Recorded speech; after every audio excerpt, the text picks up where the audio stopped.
Let's start this session. I invite Dr. Matthew Wright to speak on Are we ignoring brain lesions as a consequence of ablation? Thank you, Madam Chairman, Mr. Chairman. May I? So, I was asked to talk about this important topic regarding ablation. And obviously, when we're performing AF ablations, we're doing this realistically for symptom benefit. Whilst there may be some data that there may be sort of harder outcomes, we're doing it for symptoms, so we can't really ignore brain lesions. Now, I went through the faculty for today, and you can see Professor Markides, David Jones, you saw talking earlier, Wajid Hussain, there I am, Nick Winton, he's looking very bright and bushy there, and even Jack Macready. And these photographs are obviously good ones because they're on the private practice websites. But then, look what happens after ablation. You know, like Dr. Macready looks like he's Robinson Crusoe and has just come off some sort of desert island. Dr. Winton there, his brain's gone, he's a robot. I don't know what's happened to me, but oof, it was bad. Viaz, you've got the same affliction that Nick's got. Dave Jones, not actually that much of a change, but you know, there is one. And Waj, I'm sorry. So we really shouldn't ignore brain lesions due to ablation.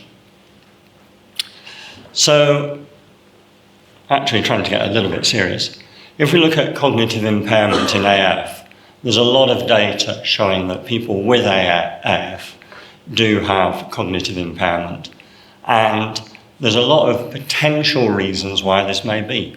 It can be due to ischemia, which we can mitigate to some extent with anticoagulation. It can also be due to microbleeds, which obviously anticoagulation could make worse.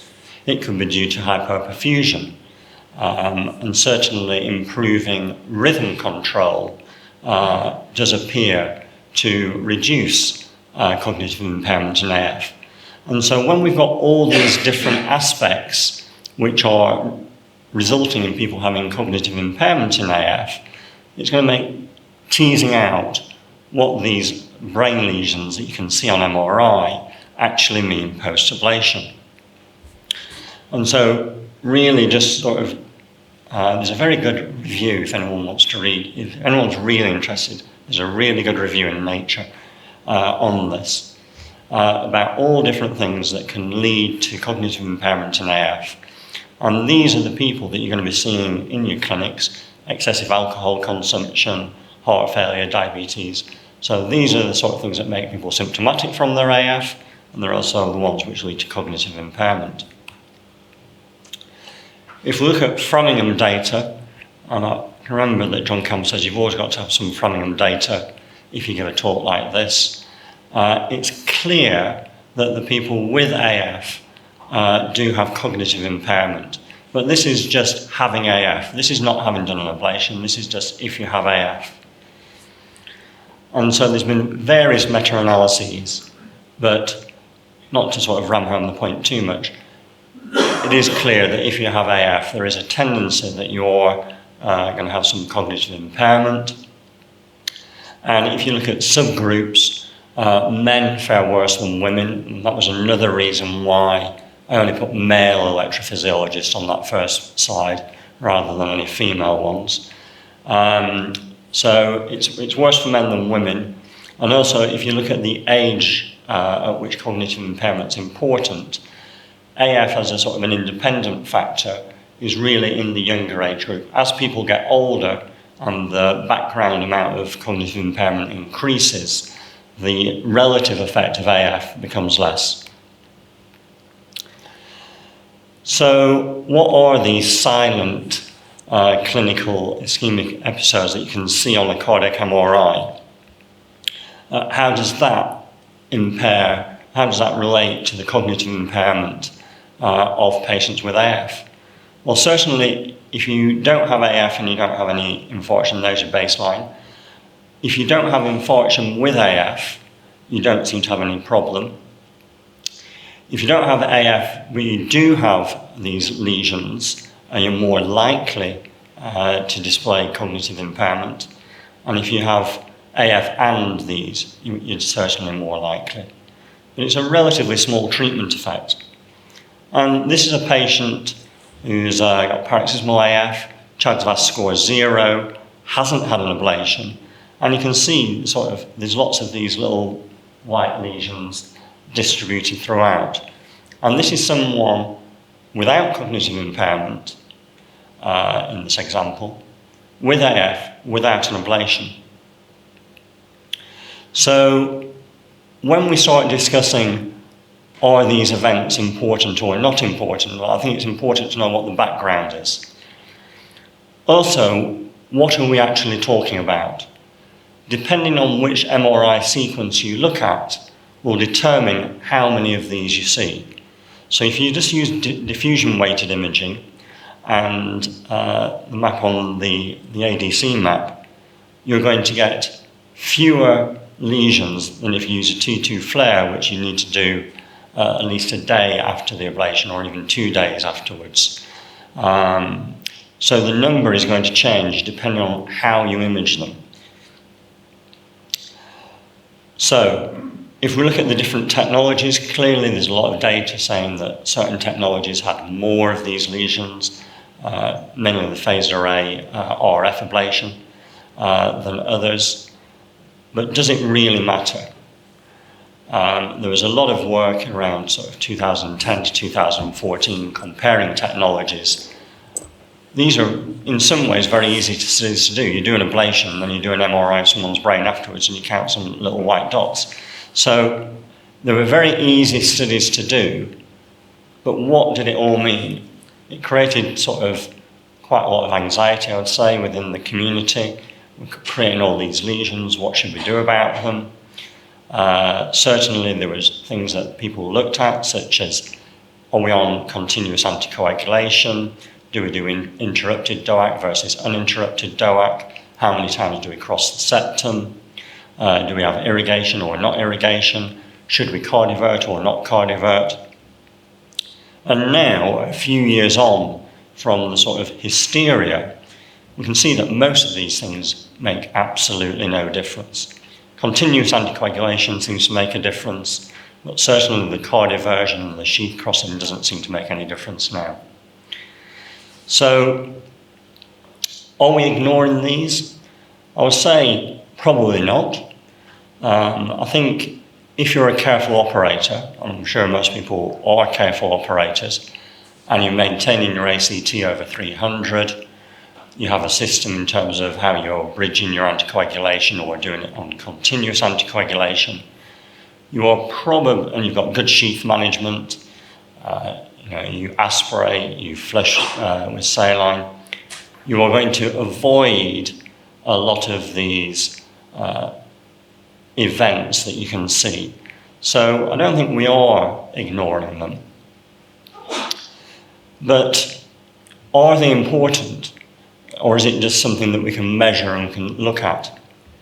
And we've got to realise that 90% of these lesions at a year are no longer visible on the same MRI sequences.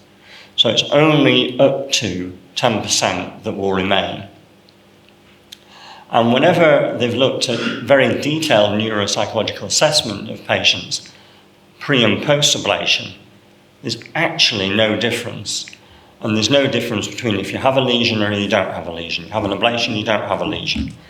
So even with a battery of tests, albeit relatively short term and small numbers of patients, in all the studies, I've just shown one, but we can go through lots of them, we can't see that it's actually affected any patients.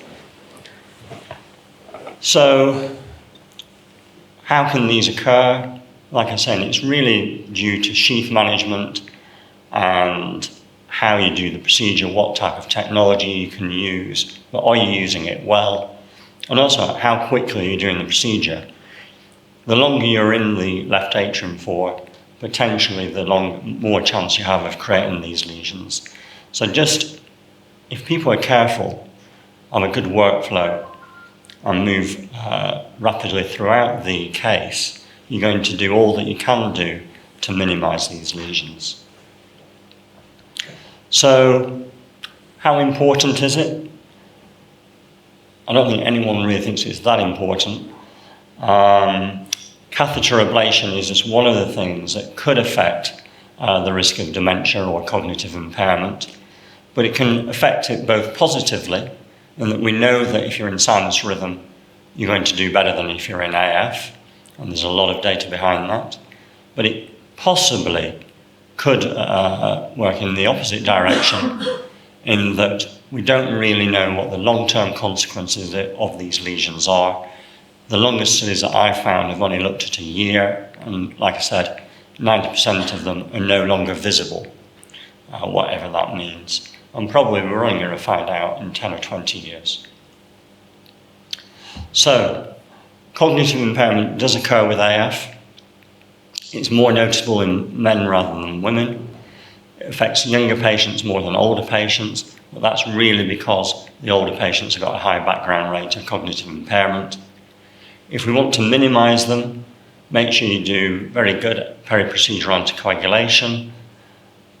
Cardioversion, which some people got worried about, and there are numerous studies, have never been proven to actually increase these numbers when we've looked at it more objectively. And as I said, 90% aren't actually detectable at a year. Thank you.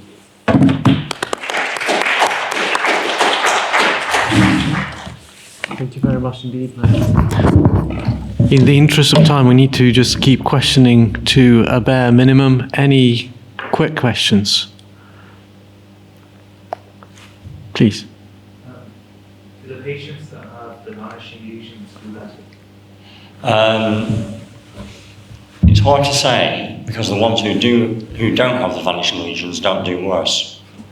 So they've not been able to answer that question. Because people would say relatively small numbers. So that may be true, but if the sort of treatment group aren't getting worse, it's very hard to show that the ones haven't deteriorated either. Very quick other one. It seems that the location of lesions, I'm sure it's not clear, but... So it's typically middle cerebral artery and posterior circulation.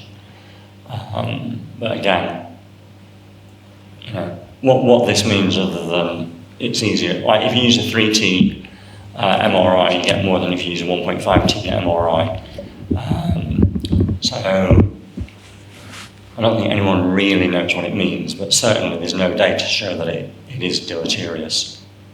And if anything, there's evidence to show that AF ablation improves cognitive function.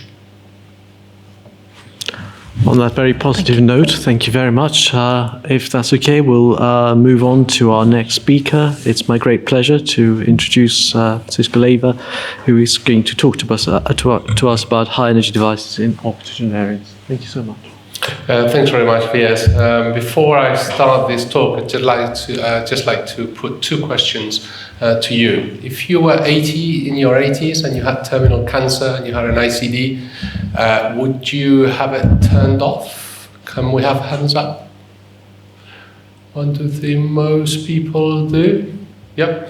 If you were 80 years old, you were giving a diagnosis of terminal cancer and you had an ICD on and your daughter was going to get married in the next 3 months, would you have the ICD turned off? Okay. So with that, by the way, there was a huge reduction in hands there as expected. I always ask that question whenever I give this talk. So let's just have a look at high energy devices in octogenarians. As you can see from there, this is fairly current. There is a high proportion of 80-year-olds in Europe. In fact, the longest living people now are Spanish women. It used to be Japanese women. but it's now much higher. So the Mediterranean and to a lesser extent the northern countries have a high proportion of people living in their 80s. And this is the distribution of longevity across the world. You can see that the worst longevity is in Africa and in South Asia. And as you can see, there is a vast difference with the Western world. As a result of that, and also as a result of the environmental factors, the proportion of patients with heart failure over 80s is increasing. And this is reflected in the UK heart failure audit done in 2017. And this is pretty similar across Europe and the States. If we look at the distribution of age in the CRT survey, this is not strictly ICDs, but it gives you some sort of idea as to the distribution of device recipients. And there is about a 27 to 30% proportion of patients over the age of 75. So the devices are going in. So what is the evidence for ICDs in the elderly? There are various studies out there. I've reviewed them all, but I haven't included them all here. I've just picked out some significant studies. This is a sub-analysis, or rather a meta-analysis, using individual patient data from the 3 central secondary prevention trials, AVID, CASH, and SIDS. They're now a little bit aged, these trials, but nevertheless is what we've got. Nearly 2,000 patients were analyzed, and as you can see from the right side of the panel, there is a difference in the longevity in survival according to whether you receive an ICD or just medical therapy. That's certainly obvious in patients less than 75, but it's not obvious. In fact, it's obvious that there is no difference in patients over 75. However, as you can see from the table, the numbers included in these analyses are very different. 252 patients against 1,600. 252 patients in an ICD trial will tell you nothing about differences in outcomes. And this is something that we should note about all of these studies, even when you have a collection of studies. But 252 is just clearly not enough. So I would say that this sort of finding in an underpowered study is not very valid and doesn't really answer the question. If you look at other studies, this is a large prospective registry from Ontario in which 5,400 patients were followed up. In this study, there were 275 patients over the age of 80. And you can see that in the primary prevention patients, there is much more of higher mortality in patients over the age of 80 than in others, as expected, purely because of age. And there is a lower proportion of appropriate shocks.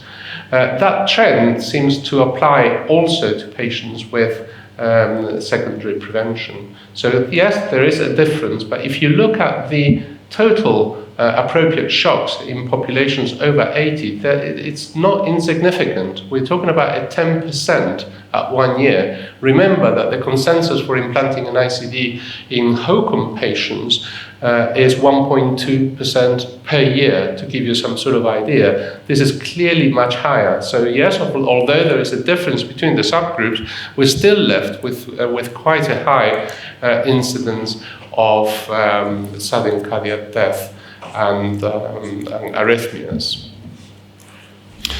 There is some question from the different studies as to whether the rate of appropriate therapies for ICDs go up with age or go down with age, or whether they stay the same. And in this study, there appears to be a lower rate of inappropriate therapy in the 80s. The reasons for that are not quite clear, but the rates of appropriate therapy in patients over 75 years old are the same as in patients who are younger. And that is in a fairly big sample in France, from 12 centers in France. This is another study by Adelstein and colleagues, not such a big study, but again, a similar number of patients over 80. And as you can see, the appropriate shocks are still there. Yes, they're lower, but you can see that within 5 years, we're reaching about 18% incidence of appropriate shocks. So this is not insignificant. It is lower than the others, but it's not insignificant. I'm going to skip that. So we have recently looked at the total CRTD and CRTP practice in the UK. This is data from HES, which is strictly an administrative database, and we don't have a lot of granularity of data here, but you can see really that when you look at both men and women, there is a benefit from CRTD versus CRTP. And when you look at the subgroups, it applies to all subgroups. I'll show you that in a minute. One notable feature of this is that when you look at the comorbidities in the Charleston's comorbidity score, there is actually a reduction in the benefit, in the survival benefit from both CRTP and CRTD in women. And this is important, really. You can see that in the subgroup analysis, in the over 80s, CRTD is still better than CRTP when you look at the observed mortality. When you look at the mortality in relation to the general population, that is less clear in the over 80s. But also when you look at the CCI, the increasing mortality, the increasing comorbidity, there appears to be a benefit from CRTD and CRTP despite those comorbidities. I'm going to hurry up. I'm sorry, but the time given to this presentation has been reduced without me spotting it. Several groups have analysed all this and trying to come with some sort of recommendations as to whether to choose an ICD in this elderly population. And they talk about things for which actually there's very conflicting data. As I've said before, the shock rates are similar in that population. The efficacy of the shock, the survival after a shock, is pretty similar. The ICDs do appear to improve survival if you select the patients properly. In terms of things that do not favor the choice of an ICD, cost is one thing that is talked about, but to me I think that's rather unethical to put age into it and to have a cutoff of age beyond which we do not spend money, in the same way as it is probably unethical to do so in the youngest, for which we have no data in randomized trials. So I'm going to just show you one more slide, which is a very small study, but a very significant study from Poland. This group to 272 patients with an ICD, and 8 of them had terminal cancer, malignant tumor. They asked those patients what they would do, and actually none wished to have their ICD turned off, even though they had terminal cancer, which seems to reflect what this audience was saying before. So biological age is more important than chronological age. It's obviously something we should take into account. The patient's wishes are paramount, and they're not necessarily always in tune with what the clinician thinks. appropriate shocks are certainly delivered, and ICDs are certainly effective in the over 80s. So comorbidities and frailty should be taken into account, but there is no contraindication to ICD therapy. Thanks. Thank you for the nice presentation. In the interest of time, please, we can have one quick question. I was your daughter, which is getting my My second marriage. Okay, thank you very much. We'll move on to the next lecture, please. We have Dr. Adrian speaking on inflammation and the ventricular tachycardia. Do we know enough? Looking at the slides, no, I think, at the moment. Okay. Thanks very much. Right. I don't know why they asked me to do this talk, probably because no one else would. Inflammation of VT, do we know enough? So thank you for asking me. This is a well-known quote from Donald Rumsfeld. Many of you may recognize it. And he said, and was roundly criticized for this, but subsequently there have been a lot of philosophical discussions and epistemological discussions about this, saying that in fact he was extremely right. And he said there are known knowns. There are things we know, and most of us would agree that VT is bad, and therefore we might call that secondary prevention. We also know there are known unknowns. That is to say, we know that things might happen that are bad, i.e. primary prevention. And finally, there are unknown unknowns, where we don't know what we don't know, and we could class that as missed prevention. And my opinion is, in some respects, this is a great chat really about VT. So, do we know enough about inflammation and VT? Probably not. And if you apply that to me before I did this talk, definitely not. Okay? So, we know, however, that irrespective of etiology, myocardial injury leads to a cascade of inflammatory response. And we need to differentiate really between cardiac injury that leads to inflammation, such as that will occur after an infarct, or cardiac dysfunction that is driven by inflammation, i.e. an underlying myocarditic process. And people now use the term inflammatory cardiomyopathy to mean myocarditis with LV dysfunction. And there are vast numbers of causes, which is on this slide, which is a great review, which I read for the first time about 4 days ago. Many of these we don't see in Stoke. Parasitic is something we don't pick up, really. Toxic, definitely, but protozoa don't occur much in Stoke, and fungus do, but generally in terminal intertrigo, which doesn't cause VT, I find. So, what's the evidence for inflammation in heart failure, for instance? Well, if you look at DCM and heart failure, and you do an endomyocardial biopsy to patients, which is not something we do that often these days, but in this older study, they did 1,278 endomyocardial biopsies, and 24% of them on histological diagnosis had underlying inflammatory condition, which was unknown. So these people have been labeled as having DCM, but had an underlying inflammatory cardiomyopathy. And if you look at ventricular arrhythmia and use imaging using FDG PET, then of 103 people with DCM, all of whom were thought to have DCM and not an active myocarditic process, 50% had ongoing focal inflammation on PET. Now you can argue what that means, but it would suggest that we're not finding this because we're not looking for it. Now one of the things you have to be careful of in the old dilated cardiomyopathy data is that you may note at the bottom of this slide it says that 30% of the people improved their LV function. Nearly all of them had sarcoid, which was subsequently proven at endomyocardial biopsy. So the problem that you have is some people with DCM may have a disease that's responsive, and VT may be responsive to sarcoid. So, how does it happen? This is what people think happen. And you develop arrhythmogenic autoantibodies, principally because you expose cardiac tissue to the autoimmune system.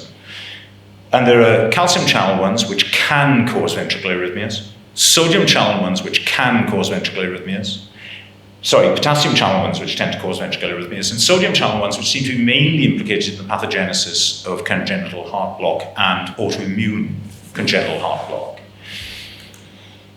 And once again, there's a fantastic review by a man called Lazzarini in Nature Reviews, and I've stolen this from him, but you may notice, if this is a laser pointer, I hope, that of all these autoantibodies, only calcium ones and potassium ones seem to have an effect on ventricular arrhythmia. And this is how it's thought to work with the hERG channel, which I just love the name human ether-related go-go gene, because it comes from a 1960s paper where they gave Drosophila ether and they dance and shake as though they were apparently in the Whiskey A Go-Go Club, which I'm led to believe some of the audience members and potentially some of the talkers here were last night. Anyway, it can cause either QT prolongation, which gives you torsade, or it can give you action potential prolongation, which may well lead to monomorphic VT. So what is myocarditis? It's an inflammatory disease of the myocardium, and it's either diagnosed by the Dallas criteria, which is old, or the Luke-Louise criteria, which is updated in 2018. And inflammatory cardiomyopathy is myocarditis with LV dysfunction. And we know that DCM is meant to exclude that, but it doesn't always. And we know that you can get acute myocarditis, and we've all seen people with acute myocarditis who present with refractory ventricular storm. And there are good murine mouse models of that. And in humans, we recognize that that's probably what happens acutely, but perhaps we underestimate it as a cause of VT chronically. In terms of autoantibodies, of the ones that are detected, there are only about one on this entire slide associated with ventricular arrhythmias, and all the others with AV block. What about clinical applications of the idea of inflammation? Well, one way of looking at inflammation is CMR, and thinking about scar, because scar is obviously caused by inflammation. And in the first paper at the top here, they looked at 222 patients who had biopsy, had EMB, which showed they had viral myocarditis. They had a viral load, true diagnosis. And they looked at LGE, late gadolinium enhancement, and followed them up. And they couldn't get a hazards ratio for sudden cardiac death with LGE because everybody with LGE got sudden cardiac death, a defibrillator discharge or VT, and no one without LGD did. So if you then look at a bigger study using CMR to diagnose myocarditis, the evidence is not so clear. And LGE does predict a worse outcome, but it may not predict an arrhythmic outcome. So it's difficult to know from these two studies really what LGE means. And most of the meta-analyses of LGE in DCM, myocarditis, HOCM, any disease you look at, can identify a group who are worse and more likely to die, but may not identify a group who will die of VT. So in terms of myocarditis, there's evidence that there's an inflammatory response. Autoantibodies alter conduction and repolarization. Autoantibodies can cause arrhythmia. That scar is linked to prognosis and linked to inflammation. There's less evidence that scar defines sudden cardiac death risk and VT, and there is absolutely no evidence whatsoever that immunosuppression affects outcome. So even though you've identified inflammatory response, there's not much we can do about it. What about sarcoid, which is another granulomatous inflammatory disease? And we know that it's generally in people from the age of 25 to 60, and that clinically manifest cardiac sarcoid will be seen in 5% of cases, but clinically silent cardiac sarcoid will occur in 1/3 of people who've got pulmonary sarcoid. And there are three principal manifestations: conduction abnormalities, ventricular arrhythmia, which we're talking about really, and heart failure. And we know that CS with arrhythmia may be the first manifestation. And there are studies out there looking at CMR and endomyocardial biopsy using voltage-guided mapping that about 20% of outhospital cardiac arrest in some studies may involve sarcoid.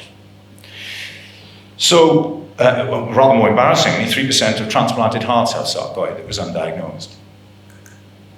So, in terms of diagnosis, the ECG is usually abnormal, but can be normal if you've got clinically silent sarcoid. The echo is usually abnormal, but if you've got silent cardiac sarcoid, it won't be. And FDB PET is promising, but there are a lot of problems, and it's fraught with interpretation. So, diagnosing sarcoid can be quite difficult, but the prognosis is pretty awful. So if you've got poor LV function with sarcoid, you've got a 10-year survival of 27%. Why? Because there's a very high incidence of sudden cardiac death. If we look at defibrillator discharges in patients who've got sarcoid, it's roughly double to triple other people with defibs for an identical LV ejection fraction. And it's thought to be due to the fact that you have relapsing inflammatory response, leading to either triggered activity or altering the scars or border zone, leading to VT. So the big question is, if you have a relapse, do you drop dead? And it does seem that you might. And one of the studies from some time ago showed that your ejection fraction over a 2-year follow-up would drop from 46 to 21% with active cardiac sarcoid. So you're not looking at a fixed diagnosis. you're looking at a changing electrophysiological milieu. But the problem that you have is that although imaging may predict which patients are more likely to die suddenly, the evidence that immunosuppression will stop you dying suddenly is very debatable and almost non-existent. There is some evidence if you catch them early, it may be a benefit. But realistically, beyond that, we don't really know. Unknown unknowns. I thought I'd put something about rheumatoid in here because I didn't know much about it. I didn't know that basically patients with active rheumatoid have twice the sudden cardiac death rate of normal patients, which is identical to that you'd see in diabetes, and yet most of us don't think of it as a major cardiovascular risk factor. Churg-Strauss, I've looked after 2 people with Churg-Strauss and 2 with hypereosinophilia. They've all got defibs in, and every time they get a major flare-up, we treat them with steroids and their VT storm goes away, but that's about as much data as I've got on it, really. An SLE is just the same as above. So, in conclusion, inflammation and VT, do we know enough? No. Do we know more? Yes. But if you compare this to rheumatoid, until the advent of monoclonal antibodies, rheumatoid was horrible. And now people have rheumatoid without disease. And I suppose I wonder if perhaps, although I ablate lots of things and put devices in lots of things, in years to come we'll be treating VT with a drug after all. Thanks for your attention. Thank you for a very much thought-provoking talk. Fascinated always by the interaction between inflammation and then scar, and then recrudescence of inflammation and that constant interplay and how you modify that. Brief questions, please, from the audience. Rajat. How hard do you look? You see someone with VT. William Osler once said, never diagnose what you read about that morning. And I think it's fairly reasonable to say that until I read this, we didn't actually search that hard, although nearly everybody with an unfocal cardiac arrest in Stoke who doesn't have critical coronary disease will have CMR, generally. Do we do voltage-guided EMB? No, not at all. Should we? Perhaps. We have had 1 or 2 young patients recently who presented, and I think, by young I mean, 30-ish. I think you search much harder, but it depends on your demographic. If you live in Finland, it seems everybody's got sarcoid, and if you live in Stoke, everybody's got coronary disease. So I think it depends, but I think we should be looking. I mean, I saw someone last night as a second opinion, and he's had an MR that suggests, and he presented with right bundle, that he's got ARVC. Now he's got severe LV involvement, he's gene negative, and no one's tested him for sarcoid. And sarcoid can mimic AVC. So I think it's one of those things you have to keep at the back of your mind, and I think if we know it's 10% of out-of-hospital cardiac arrests and 4% of transplanted hearts, that means we're missing it. Yeah. Thank you.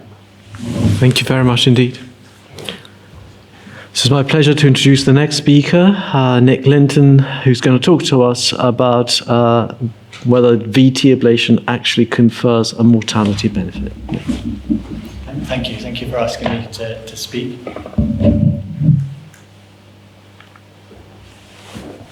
Very clever trick here. Yeah, there are my competing interests. So, in trying to answer this question, I think most of us would sort of anchor our evidence base on a fairly old study, the SMASH VT study. And this took patients who had arrhythmia and either had an ICD already in place or were about to have an ICD put in, and randomized, I think it was about 68 patients on each side, either to have an ablation or to have no ablation, and they were not put on antiarrhythmic medication. And there was a clear difference in what happened in terms of survival from ICD therapy, but no difference in mortality. So the sort of take-home message from the start was, we're certainly doing something to prevent people getting shocks, and shocks are bad, but finding a difference in mortality has always been more challenging. And I don't know about you, but when I got the topic through to talk about, my hunch was that I was pretty sure I was going to be able to find some evidence that we did do some benefit in terms of mortality, because we all have our success stories. Everyone who does VT ablation will remember particular patients where you're pretty sure that you did save their life.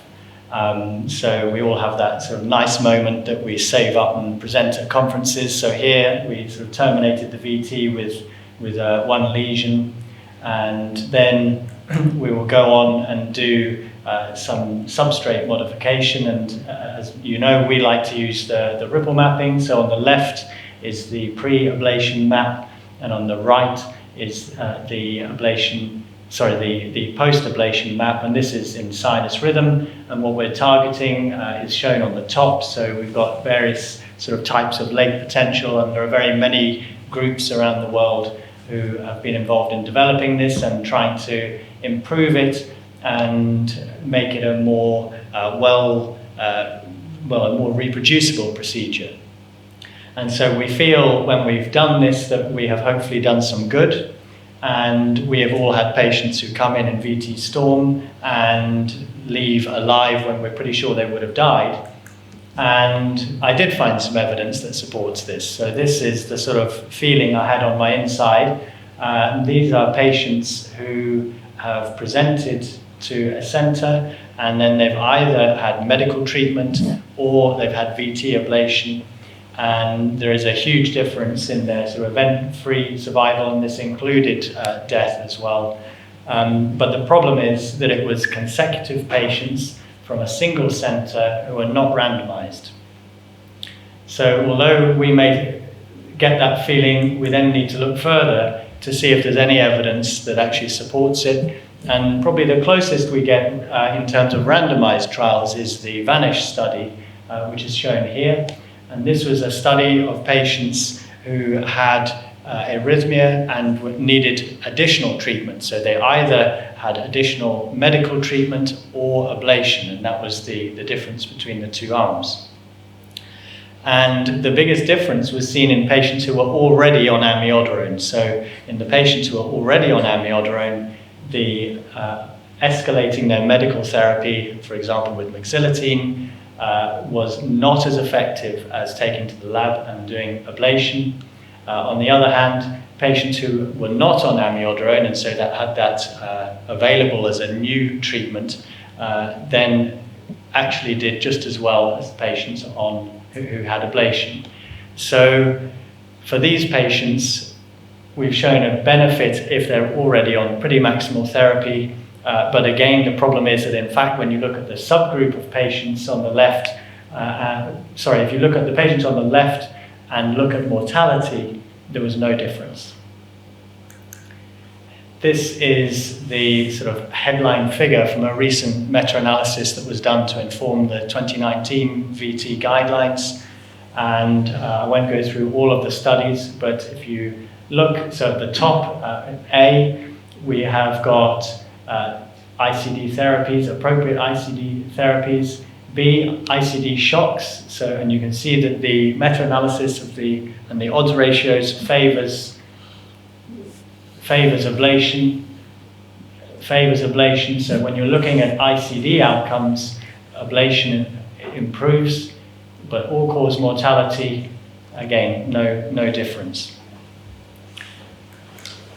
So this sort of leaves us with a question of, does this actually matter? And why might it matter? So one of the questions is, how big does your trial need to be? So if you're trying to reduce ICD shocks, what we have shown is that in trials in the order of hundreds of patients, that there is a significant benefit to doing a VT ablation. If you imagine that perhaps an effect on death might be a third as big as the effect on shocks, then the problem is that the statistics go up with the square, or you need the square of that number. So instead of, if you have a third of the effect, then that means you need 9 times as many patients. So now you're up to trials where you're going to need thousands of patients in order to show benefit. And so that's fine. But of course, doing a trial of that extent requires enormous cost and collaboration. So it is important to ask why we're actually trying to show a benefit when it comes to mortality. Well, one reason to show benefit, it would be that then we wouldn't need ICDs, and we know that ICDs are bad. We also know that ICD shocks are bad, so that's a worthy target, but I think most people would agree we are still quite some way from that. And then we come down to what are we doing with patients who get an ICD and how are we selecting them? And could we benefit patients who don't receive an ICD? Could we alter the decision process of who gets an ICD? And this brings us back to the sort of so-called sort of Meyerberg sort of paradox. So on the left, this is familiar to many of you, what you have is the risk of sudden cardiac death. So the risk of sudden cardiac death in the general population is very small, but the absolute numbers of people in the general population are huge, and so the number of events, the total number of events in the unselected general population is greater than the number of people who have things wrong with them. So if you look at ejection fraction less than 30%, that is a group at higher risk, but because the total number of patients is small, the actual proportion who get events is a relatively smaller number of people. So one of the problems at the moment is that we are selecting patients for ICDs based purely on a 35% cutoff. And we probably need to be doing better than this. This is probably the more important question to ask, because if we can improve that and start to, then we can integrate the treatments, ICD and VT ablation, once we have better decision-making processes to inform what we're doing. So how are we going to do that? Well, these sort of things have been touted for a long time now. What we ideally want to do is to take patients and instead of applying a single number to the ejection fraction, actually try and refine the information. And I've shown an MRI, but MRI is not the only available information. This is a diagram from Trianova's group, so they've taken the MRI and they've tried to inform a model, a cardiac model, and then test whether or not it is a ventricle that is likely to get arrhythmias. One of the problems in principle with this is that whether you do or do not get an arrhythmia is dependent on very critical things. We call it the critical isthmus in VT. And there are a lot of parameters to these models which can be adjusted, and the information about what parameters to use is sketchy at best. And you'll see that the parameterization of the MRI here is fairly crude. So what else could we do? Well, machine learning has got driverless cars on the streets. Could we not use machine learning? And I think the answer to that question is probably yes. But the biggest barrier is information, because in order to get anywhere with machine learning, you need big numbers. And I think that's been a big failure of our community. We have a huge number of patients walking around with devices in, but we have no registry of information from the devices, and it's extremely difficult even in one's own institution to actually get detailed information out of the ICD. So does VT ablation actually confer a mortality benefit? Well, my hunch is it probably does if you know in whom, but in those patients at the moment they would all need an ICD, and preventing ICD shocks is a good enough reason to do a VT ablation. Could we avoid putting ICDs into patients? Yes, but that has to come, the whole decision-making process about who's going to get an arrhythmia and how to personalize treatment comes first, and then ICDs and VT ablation will be an evolving tool to treat the patients optimally. Thank you. So it does reduce shocks, but mortality, we do not have an answer to that. What about your thought process in ARVD patients? Should they be subjected to ablation? Well, so I think I should have said at the beginning, I meant to say that most of the information that I presented, the majority of the patients making those up are the ischemic sort of group. I think the decision-making process in ARVC patients is very difficult because the number that we have is much smaller. Okay. And I think that we have to take a very cautious approach. Thank you. In the interest of time, let's move on to the debate, please. Thank you so much, Dr. Nick.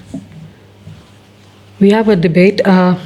Every primary care patient with AFib should be referred to an electrophysiologist. And I invite Dr. Wajid Hussain, please. That was really good. Thank you. Okay. Yeah. Hi, good afternoon. Thank you for staying for the last session of the conference. I do appreciate it.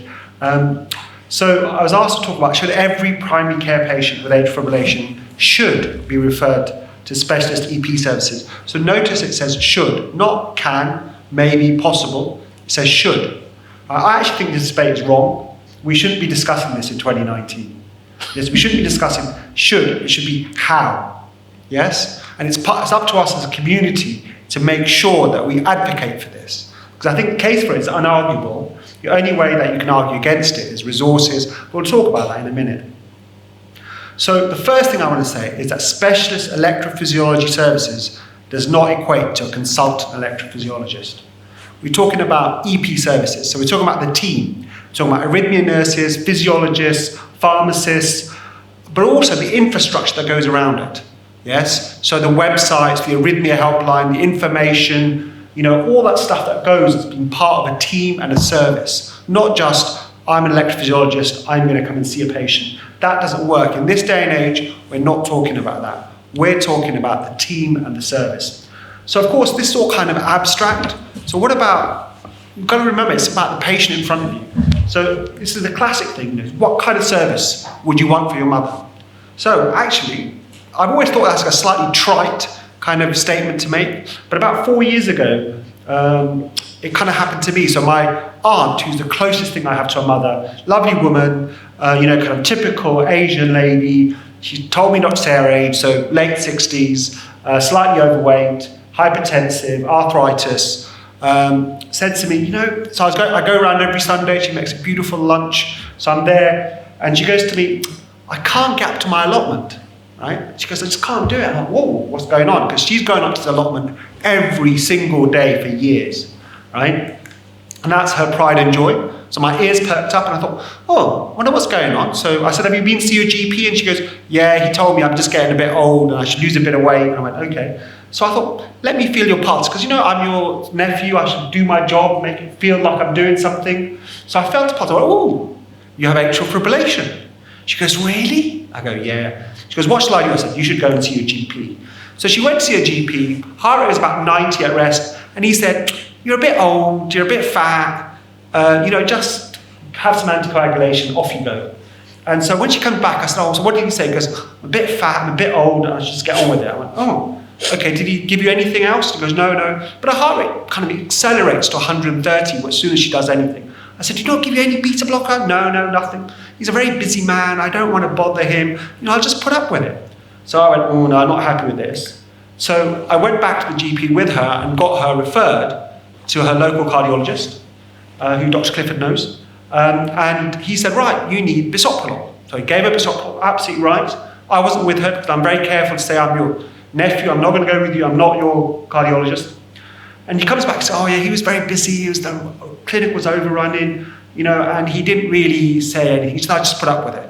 And I said, well, what do you feel? She goes, well, I didn't really have a chance to talk about it, but I'm not very happy because I can't go to my allotment. So I went, okay, you need to talk to your GP. So I went to her GP with her this time again. And he then, okay, let's refer you to the EP team. And the EP team saw her. I didn't go with her again this time because I'm again trying to keep out of it. And she goes, I had a nice chat with that nurse. She told me that basically it's about quality of life. And you know what? I want to go to my allotment. So she ended up having an ablation. Yes, amazing, did really well. She's now 2-3 years out from ablation in sinus rhythm. Her allotment is flourishing. And that's what she got me last Sunday. So this is the outcome measure. It's hard to measure, this kind of fruit from her allotment. But for her, it's made a massive, dramatic difference. Now, the problem we have in AF is that those kind of symptoms are often very soft, and people just put it down to nothing. And unless you're really focusing on the patient, giving them time and effort, it can often be missed. So what does a good service look like? What is optimal AF management? So first of all, you have to have provision of all therapies. This is from the ESC. You have to have a high service, which is measurable quality. You have multidisciplinary service, shared decision making, and importantly, a service that's accessible to all patients. So you've seen all this thing. This is all very standard symptom, standard thing, and you can see that kind of ESC thing about hemodynamic, blah blah blah, stroke prevention. We're very good at now getting there. We're not so good at this symptom improvement business because we don't necessarily look at it very hard because we're very busy. So this is what it says as in the NICE guidelines for AF. Now we're again, like I said, good at this kind of stuff. Yes, we're not so good at this. Yes, so it says you need up-to-date and comprehensive education information on all this. You need to know who to contact for advice. The concept that you can see a cardiologist or a GP for 10 minutes, get everything you need and never need them again, clearly is wrong, right? You need psychological support, you need practical advice and support networks. You need to be plugged into the system. You need the availability to know where to go and who to go to. And the current system where your GP, maybe your cardiologist you might see once or twice, just doesn't work for that. The world is changing, yes? Patient expectations are changing, yes? They're increasing all the time. If they talk to each other on social media, right? They kind of tell each other, oh, your cardiologist didn't do this, your EP service didn't do that. And increasingly they're saying, you need to advise us, not dictate to us. And we want to see things on demand. It's the world of instant gratification. And the kind of wait 5 months to see a cardiologist for 5 minutes doesn't work anymore. So I was at a conference last week and they had a patient representative. And he goes, I want you to be like a coach to me. Not tell me what to do, but advise me, help me to live a better life. And you need to help me lead my life, yes, in the best way that I can. So we need to coach them. We need to continually provide them with a high standard of service. It's also about equity of access. It's easy if you're pushy electrophysiologist to get the service you want. But if you're an elderly lady who doesn't quite speak that good English, you probably do need to get better access for these people. And the question I'd ask you is, are the traditional model of care with a GP or a cardiologist in an overrun clinic the best model for 2019? And of course, the world is changing digitally, yes? More and more wearables, more and more technology, the Apple Watch, cardio, whatever you say about it, there's more people coming through. A lot of worried world, some people who are not so well but are worried, yes? And there's also opportunities, digital remote consultations, increasing access. You don't have to see the patient, you can do it video consultation-wise. Artificial intelligence that Nick was talking about, you need accurate data. This is going to help, yes? We're going to be able to coach our patients better, but we need good data for that to happen. So what does integrated AF manage? I want you to keep in mind the difference between an AF team and the traditional model of care when you look at this. So look, you need patient involvement, you need to work together, this is the ESC by the way, integrated AF management, work together in a multidisciplinary chronic AF care team, you need a navigation system to support decision making and treatment, and you need complex management decisions underpinned by an AF heart team. Is this possible in a traditional GP/general cardiologist service? I would say probably not. So look, here's our team, the AF team. So there's the pharmacists, community pharmacists, hospital pharmacists, our nurses, physiologists, some of my colleagues. Yes, these are the kind of people you need. You need a whole bunch of people with complementary skills to kind of help provide the best thing. Or you can do business as usual. Here's a stock photo from a GP. Great, lovely, but they're overrun, overwhelmed. You might have a really cool cardiologist. Yes, no matter how cool he is, there's him and he's not that. He's got other things to worry about, coronary disease, heart failure, all sorts of things. But even Dr. Clifford, my esteemed opponent in the debate, even he believes in teams, yes? Because look, he has an award-winning rehab team. There they are, right? Now you could argue, why is he doing rehab? Because rehab can be done in the community. But he believes that having a dedicated rehab team is helpful, yes? It's innovative, it works. Right? So why does he not believe the same for AF? So does integrated care matter, or is it just, generally touchy-feely things? Well, actually, here's a study, again quoted in the European Society of Cardiology Guidelines, saying that integrated AF team reduces hospitalization by quite a big amount, yes? It even reduces death. I'm a bit skeptical about that, but, it's there it is. And it's also cost-effective. It reduces healthcare utilization in many ways, and improved morbidity and mortality. If you look at the kind of funding cost per quality, it's actually very, very good. And this is why this is a recommendation, a two-way recommendation in the ESC guidelines, saying that you need an integrated approach with a team which allows you to improve adherence and reduce more hospitalization. So is this just AF? Well, no. I mean, this is a fundamental thing. You know, if you look at economics, right, the Adam Smith, The Wealth of Nations, 1776, he says that specialization improves quality, improves efficiency, and leads to growth. Now, okay, he was talking most about manufacturing, but it's a fundamental tenet of human nature and human endeavor. And again, we have lots of evidence that specialist clinical teams are more effective and often will provide better quality. So, peers are going to say, well, there's too many people with AF. Well, actually, that's why you need a team, right? There's no point, you know, developing lots of teams for a very rare condition. There's lots of people there, there's lots of demand. We need to create a team, and as an organization, as a group, we need to advocate for this. Right? He's going to say it's too far away. Well, actually, you don't have to all go to the tertiary centre or wherever it is. There can be networks. So we have pharmacists who will go into the community and they'll do the anticoagulation and do some of the assessment, but they're part of a team. It's not just one place. And you can say it costs too much, but actually, we've already seen that it can be cost effective. He might say it doesn't affect quality of care. Well, I think I would disagree respectfully. And I just want to point this out to you. Yes, I know I keep going on about it because I do love my food, right? But it's important. It's about quality of life, which is often not given the due weight it deserves. So having said all this, this is a debate, but nevertheless, it's a team effort, isn't it? So the AF team, the general cardiologists, GPs, all need to work together. So I'm not saying there are exclusively one or the other. What I'm saying is that every patient who has atrial fibrillation should be referred to specialty TP services, because that is what I think will give them the best quality care. So the answer to the question is yes. Thank you very much.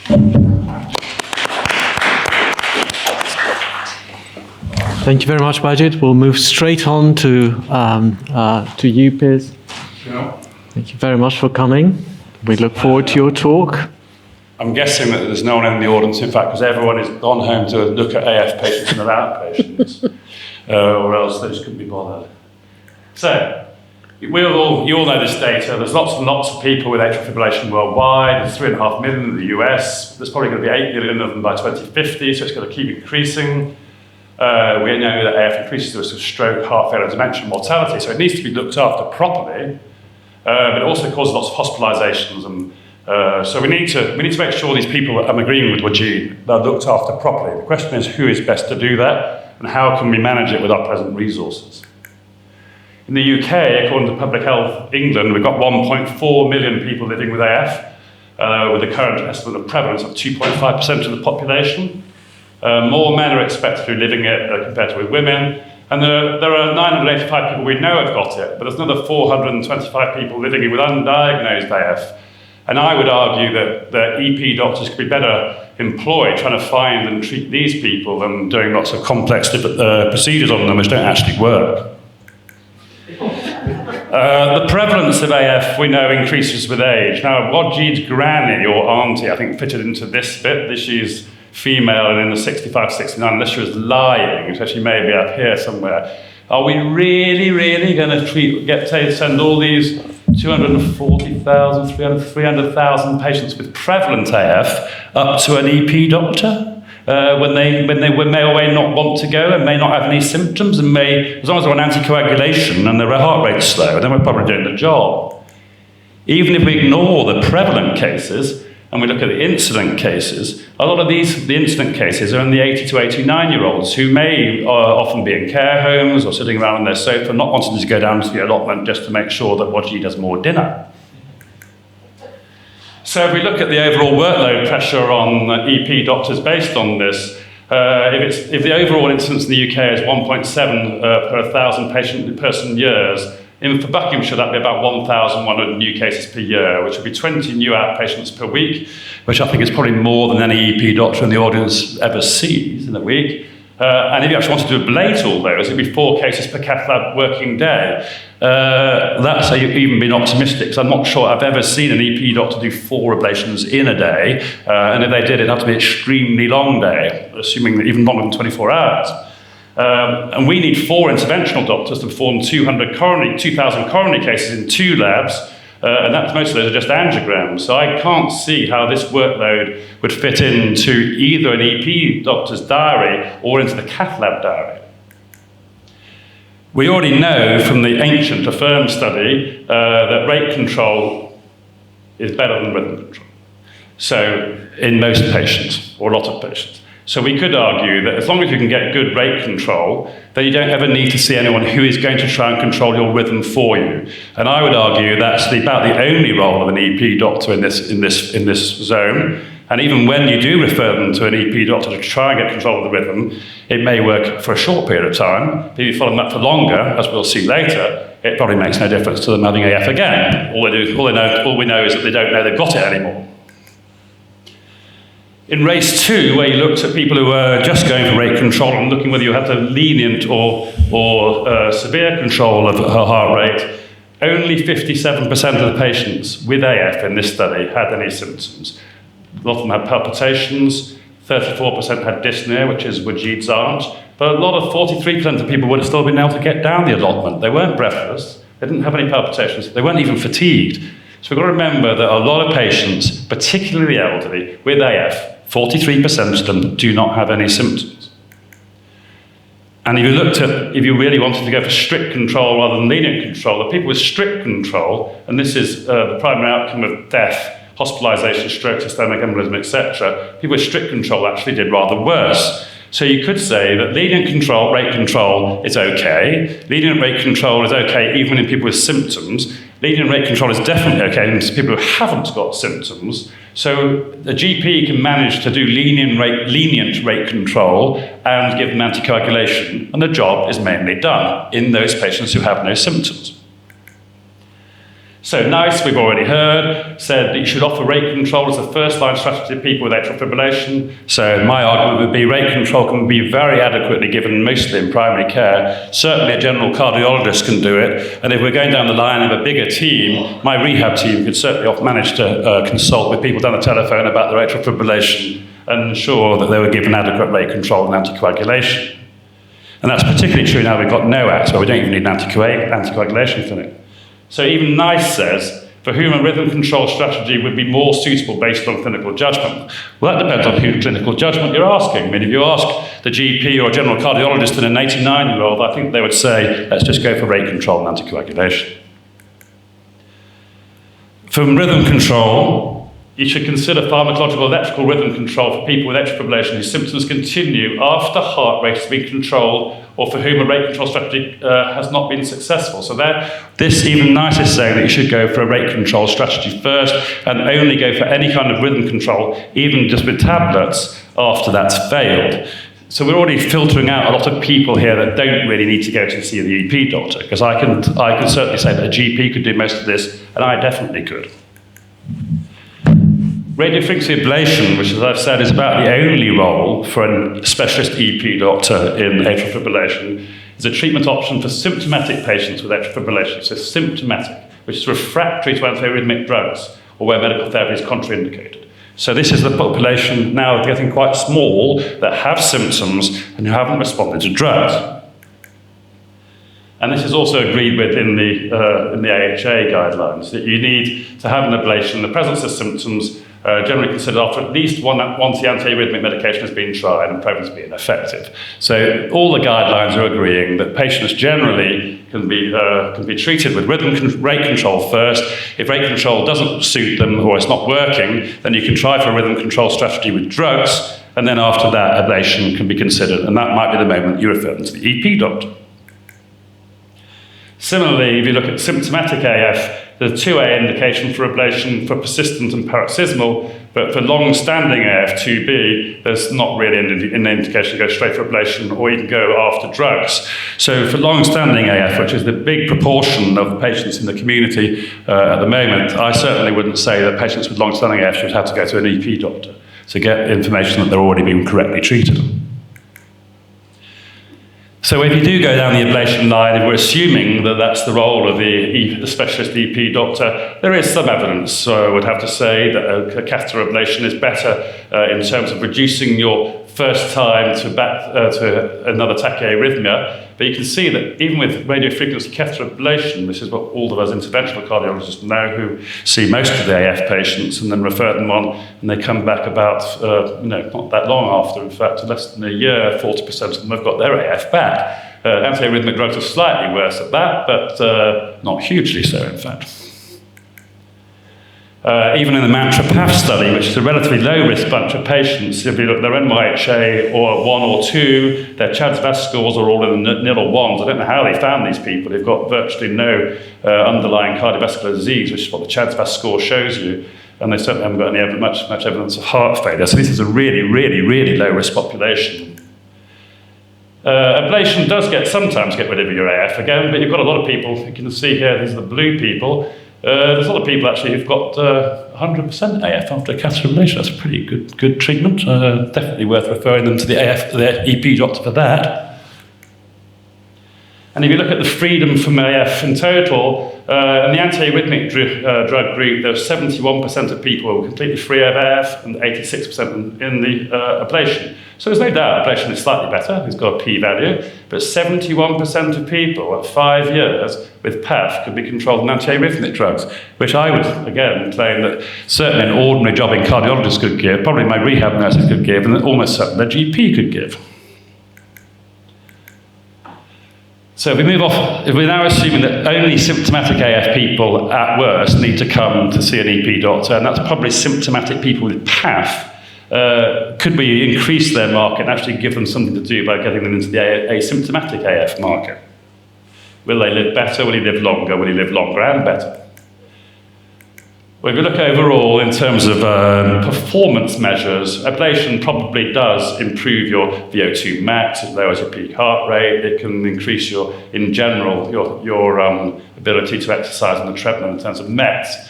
I guess this is one of the people that got a tamponade or something, because they've gone down to virtually not being able to do anything. They've gone bedbound from being brilliant before they had the ablation. So and maybe all their pulmonary veins were occluded. Who knows? One of those. But then if you look at freedom from atrial tachycardia, if your patients with symptomatic AF versus asymptomatic AF, you get more atrial tachycardia in the asymptomatic AF patients. So these people might actually feel worse.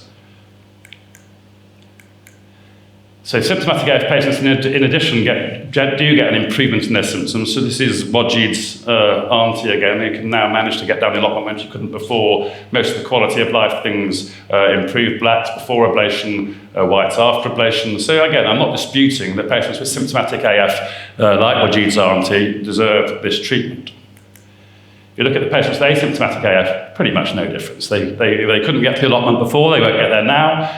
And if they could get to the allotment before, they're still getting there. So these patients with asymptomatic AF definitely don't need to go and see anybody else apart from the GP or an ordinary rehab nurse. As I say, the conclusion from this study, even from EP doctors, was that asymptomatic AF patients got worse symptoms after ablation because they get atrial tachycardia.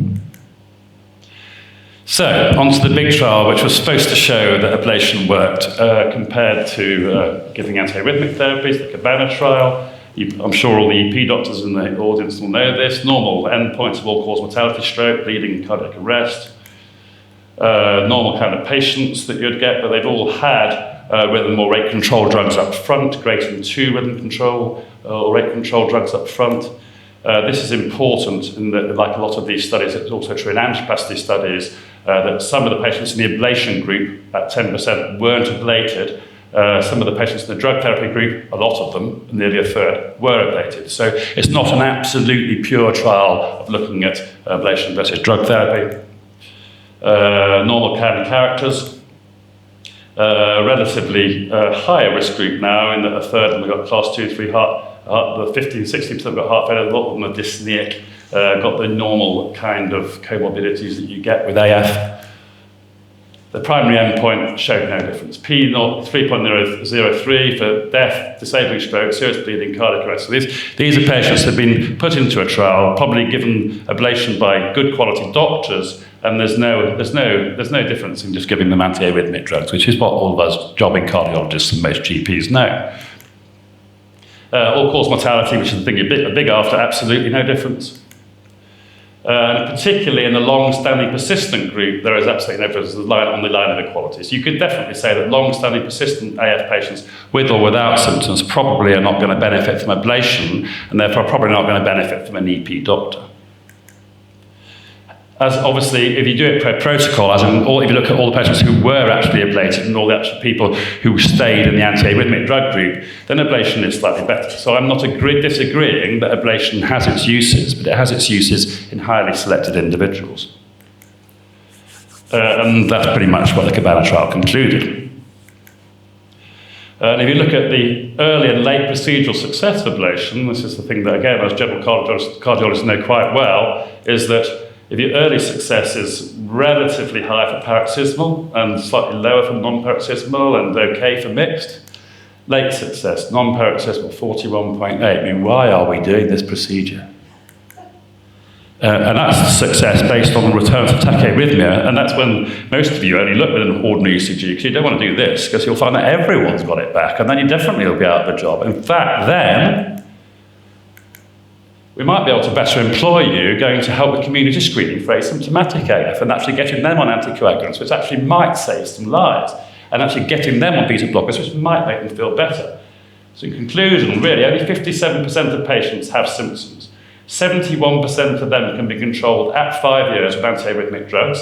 This leaves 16% of all AF patients needing to be referred to an EP doctor. Of those, less than 50% will be cured of AF long term anyway. So shouldn't EP doctors really be finding something better to do? We could get a proper job, because you get AF with ST elevation. Which one needs a cardiologist most, the AF or this stuff? Thank you very much. Thank you very much, Piers. Shall I ask Wajid up for a rebuttal for 3 minutes, 2 or 3 minutes, and then we'll give another opportunity to Piers, and then we will have that show of hands. So my rebuttal is really simple. I didn't mention ablation except once. Yes. So I'm not talking about AF ablation. I'm talking about EP services. So it's not about the how many patients can I render into sinus rhythm. My auntie, she benefited from sinus rhythm. Great. But I'm talking more about the generic team, the service that you provide to your patients for both, simple things, like how to take anticoagulation, when to take anticoagulation. Do we really believe the traditional model, which is GPs and cardiologists, do that better than an EP team? So that's what I want you to focus on. It's not ablation per se, it's more the overall quality of care. Thank you. And Piers? Well, I would argue that the overall quality of care to the more elderly age group can easily be provided by a general cardiologist in combination with a GP, as long as the general cardiologist, the GP, and the wider general cardiology team are interested in the care of AF patients. And really, the AF patient fits into the broader spectrum of people with coronary disease. 25% of patients with coronary disease will have atrial fibrillation when it comes to the cath lab in most of the studies, particularly with heart failure. So there's teams already that are looking after lots and lots of patients with AF. We don't need a specialist EP team to look after them, because AF is an underlying marker of cardiovascular disease, not really a rhythm disturbance in its own right. Well, let's have it from the show of hands, please. Who in favor? Me too. Okay.